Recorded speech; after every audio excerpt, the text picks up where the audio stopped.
Trump அவர்கள் ஈரானோட supreme leader அவர்கள் மேல பயங்கரமான அப்செட்ல இருக்காரு. அதுக்கான காரணம் 2 போஸ்ட் போட்டுக்கிறாரு. அது நல்லா தெரியுது. என்ன காரணம் அப்படின்னா, அவரோட வெற்றி ஸ்பீச். அத ட்ரம்ப் அவர்கள்னால ஏத்துக்கவே முடியல.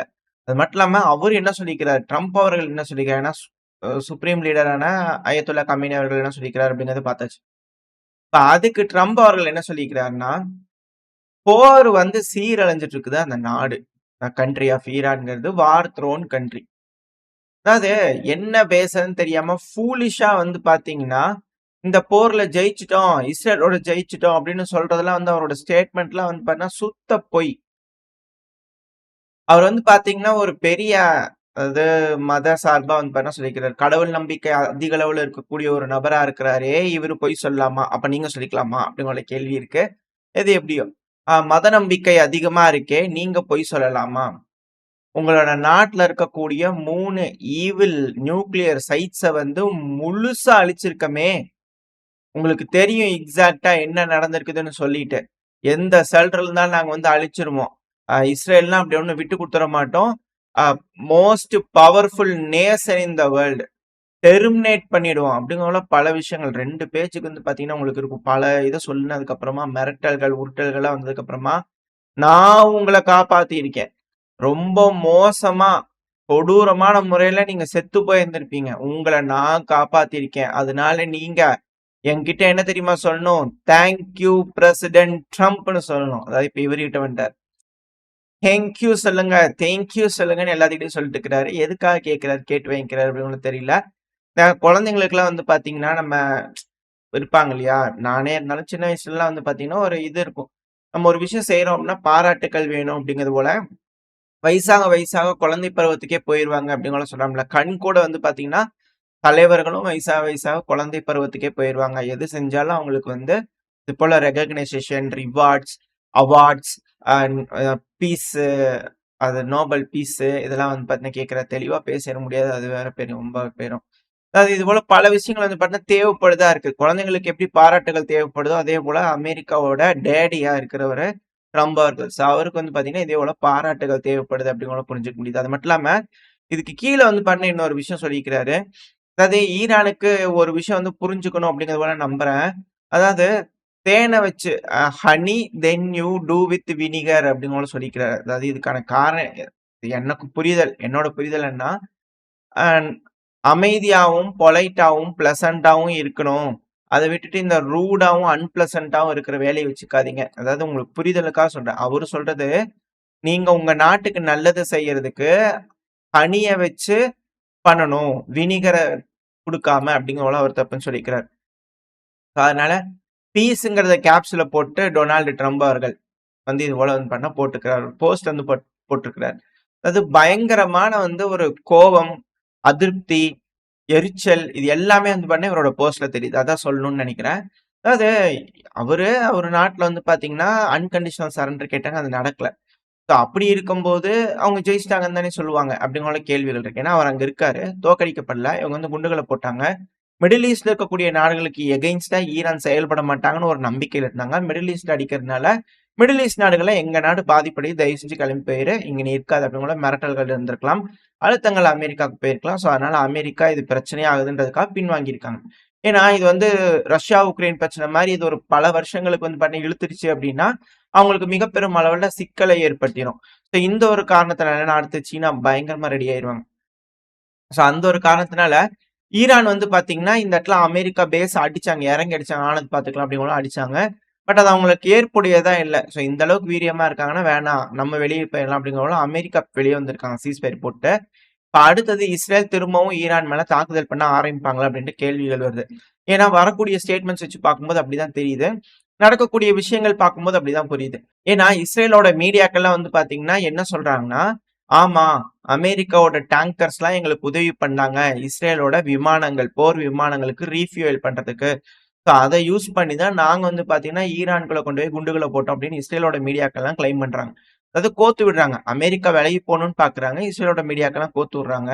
அது மட்டும் இல்லாம, ஆ இஸ்ரேல் காட்ஸ் அவர்கள் இருக்கார்ல, சோ அவரோட ஸ்டேட்மெண்ட்ஸ் அந்த கோபம் எந்த அளவுக்கு கோப உணர்வு அப்படிங்கிறது தெரியுது. பல்லு புடுங்கின பாம்பு அப்படிங்கிற சொல்லியிருக்கிறார். I suggest toothless snake head.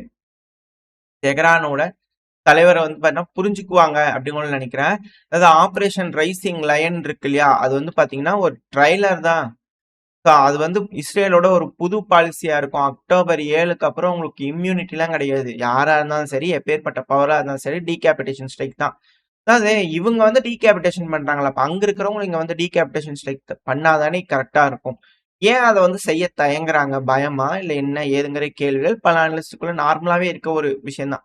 இவங்க செய்யறாங்கன்னா, அப்புறம் அவங்களும் அது போல செய்யணும்ல அப்படின்ற கேள்விகள் இருக்கு. ஒண்ணு அதுக்கான எபிலிட்டி இல்லையா? இல்ல செய்ய தயங்குறாங்களா? அப்படின்ற ஒரு கோணங்கள் இருக்கு. ஏன்னா, தொடர்ந்து வந்து பார்த்தீங்கன்னா, உக்ரைன் ரஷ்யாவுக்குள்ள ஏகப்பட்ட வேலைகள் செஞ்சுட்டு இருக்காங்க. ஆனாலும் ரஷ்யா தயங்குறாங்களா? இல்ல பயப்படுறாங்களா? இல்ல வெயிட் பண்ணிட்டு இருக்காங்களா? பல கேள்விகள் இருக்கு. இரு தரப்புலயும் அதுதான் கேள்விகள். பல அனலிஸ்ட்குள்ள இருந்தாலும், கொஞ்சம் இரக்கமா இருக்கு அப்டின்னா, ஏன் செய்ய மாட்றாங்க? இவங்களும் ஏன் பதிலுக்கு பதில் செய்ய மாட்றாங்க? அப்படிங்கிறது இங்க இருக்கக்கூடிய கேள்வி.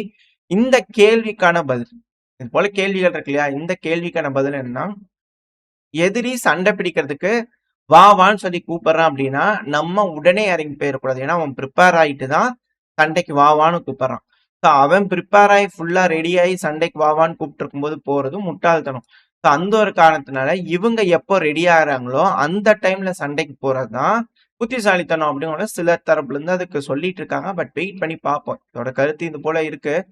பட் வெயிட் பண்ணி பார்ப்போம் என்ன நடக்க போகுதுன்னு சொல்லிட்டு. ஏன்னா இரு தரப்புலயும் மாறி மாறி பேச்சுக்கள், காரசாரமான விவாதங்கள் ஏகப்பட்ட விஷயங்கள் இருக்கு. எது எப்படியோ இப்போ அதே இஸ்ரேல் காட்ஸ் அவர்கள் வந்து என்ன சொல்லியிருக்கிறாருன்னா, லெபனான் மாடல் தான் நம்ம ஈரானுக்கு வந்து பார்த்தீங்கன்னா இம்ப்ளிமெண்ட் பண்ணோம் அப்படின்னு சொல்லியிருக்கிறார். அது என்னங்க லெபனான் மாடல்னா சீஸ்ஃபயர் போட்டு எல்லாம் முடிச்சாச்சு.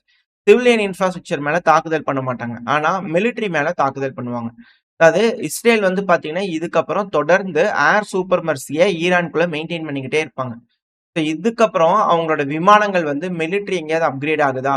அதிக அளவுல ஆயுதங்கள உற்பத்தி பண்றாங்களா? மிசைல்கள தயாரிக்கிறாங்களா? அணு உலைகள தயாரிக்கிறாங்கன்னா, ரெடியா இருக்கும். எந்நேரம் போய் ஈரானுக்குள்ள குண்ட போட்டு வருவாங்க அப்படின்னு கூட சொல்றாங்க. அப்ப ஈரான் பதிலுக்கு இஸ்ரேல் அடிப்பாங்கல்ல அப்படின்னு கேள்வி வருது. அப்ப சிவிலியன் இன்ஃப்ராஸ்ட்ரக்சர் மேல அடி விழுகும்ல. சோ அப்ப எப்படி நடக்கும்? ஏன்னா ஹிஸ்புல்லா கிட்ட அந்த அளவுக்கு ரிட்டாலியேஷன் பண்றதுக்கு இப்போதைக்கு இல்ல. பட் ஆனா ஈரான் கிட்ட ரிட்டாலியேஷன் பண்ண முடியும்ல அப்படின்னு ஒரு கேள்வி இருக்கு. இதுல இஸ்ரேல் தரப்பு வந்து என்ன ஒரு நம்பிக்கை, எண்ணம் என்ன அப்படின்னா, ஈரானோட லான்ச்சர்ஸ் இந்த மிசைல்கள் அதிக அளவுல இருக்கலாம். அத லான்ச் பண்ணக்கூடிய பிளாட்ஃபார்ம நம்ம அழிச்சிட்டோம் அப்படின்னா, ஈரான்னால மிசைல்கள அதிகப்படியா லான்ச் பண்ண முடியாது. அத கண்கூடா பார்க்க முடியுது. அது நம்மளுக்கு ரிசல்ட்ஸும் கிடைச்சிருக்கு. அதாவது அப்படின்னு அவங்க சொல்றாங்க. இஸ்ரேலுக்குள்ள பேசிக்கிறவங்கலாம் சொல்றாங்க. நான் அதுக்கு புரிய வரதுக்காக சொல்ல வரேன். இப்போ லான்ச்சர்ஸ் அதிக அளவுல இருந்ததுன்னா, இந்த லாஸ்ட் டே ஸ்ட்ரைக்ல அதிக அளவுல மிசைல்கள ஏவி விட்டுருக்கணும். ஒரு 50 மிசைல்க்குள்ள தானே அவங்க எப்ப பாரு ஏவி விட்டுருக்காங்க. ஸோ லான்ச்சர்ஸ் தட்டுப்பாடு இருக்கா? இல்ல பதுக்குறாங்களா? இல்ல பதுங்குறாங்களா? இல்ல அவங்க கிட்ட உண்மையாலுமே இல்லையா? அப்படின்ற கேள்விகள் இது போல பல கோணங்கள் இருக்கு. ஸோ இதத்தான் உங்களுக்கு ஒரு நம்பிக்கை. ஸோ லெபனான் மாடல் இங்க இம்ப்ளிமெண்ட் பண்ணும்போது ஒரு கட்டத்துக்கு மேல ஈரான் கிட்ட இருந்து லான்ச்சர்ஸ் இருக்காது. ஸோ அது இஸ்ரேல் மேல தாக்குதல தடுக்கும். Offensive is the best defensive. இதா உக்ரைன் தரப்புலயும் அடிக்கடி சொல்றத நம்ம பார்த்திருப்போம். ஜெலூஷ்னி அவர்கள் சொல்லி பார்த்திருப்போம். ஜெலன்ஸ்கி அவர்கள் சொல்லி பார்த்திருப்போம். சிரிஸ்கி அவர்கள் சொல்லி பார்த்திருப்போம்.